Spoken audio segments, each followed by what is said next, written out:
Hi, my name is Gerhard Schwartner, and welcome to Selling Power TV. Today, we have the great pleasure of meeting with Seth Kramer. He's a corporate magician.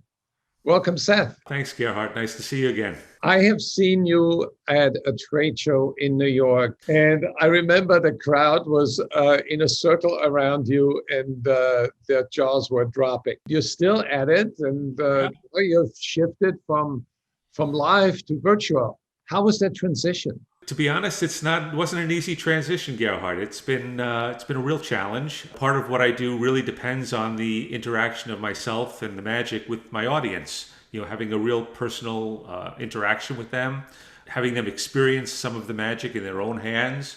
And I've always believed that magic is an art form that is better experienced live than on video. But have some tricks up my sleeve that I've been able to use to be able to at least enhance the experience a little bit to make it more than it is. It's actually harder.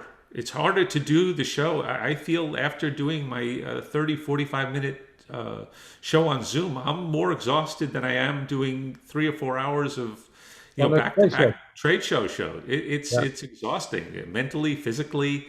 Right. It's a real challenge. What got you interested in magic in the first place? I really been doing magic since I'm 8 or 9 years old. Started with a little small magic set from a gift from my grandparents, and then met an accountant in my neighborhood who was friends with my parents, and he happened to be an amateur magician, and he introduced me to my first sleight of hand magic and was able to teach me some simple sleight of hand magic when I was 9 or 10 years old, and the magic bug really bit. I actually went to law school for some time and then made the decision between being a magician, being a lawyer, and magic won out. So magic is really all I've ever done to support myself and my family. So it's been a very, very big part of my life. This is what I found fascinating, how you weave that corporate narrative that normally salespeople share through stories. You weave it into your magic act, and you create an experience that is so out of this world and gets the message across much faster. I'm not an employee of the company, and I become for those 3 or 4 or 5 days of the trade show, I'm really the face of that company, and I work very hard with the marketing teams at companies to learn about the company, to learn about the products. I'm not saying I become an expert in the product, but I certainly am able to give a good overview of what the company does, what the product does. I have loads of bullet points that I can put in.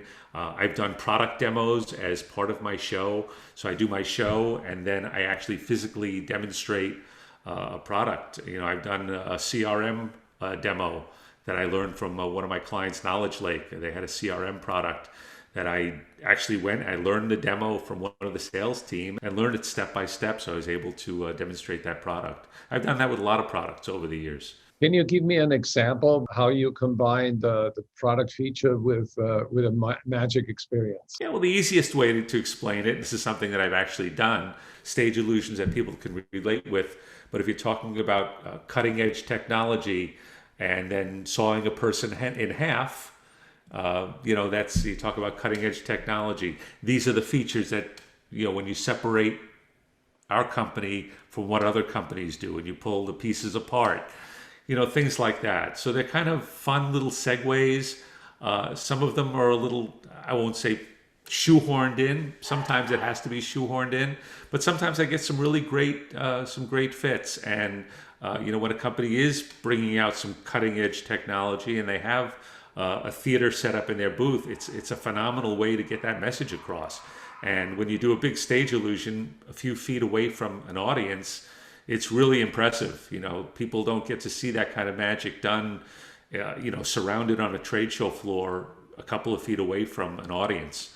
So it's really mind-boggling to them. What is the number one crowd pleaser when you do something online? The number one crowd pleaser online is doing something where something happens in the audience's hands, where they do experience the magic that happens in their own hands. When they follow a process, I give them instructions to follow and they're following along with me. And then at the end, after something seems unlikely, if not impossible to happen, that the magic happens in their own hands. And when I can make that happen, it's as close as I can get to creating a similar experience to a live performance. How can people learn about you? The easiest way is my website, trafficstoppers.com. That's my website. That's really how people find me, and have some pictures and testimonials and a couple of short videos. And that's how people can find me, trafficstoppers.com.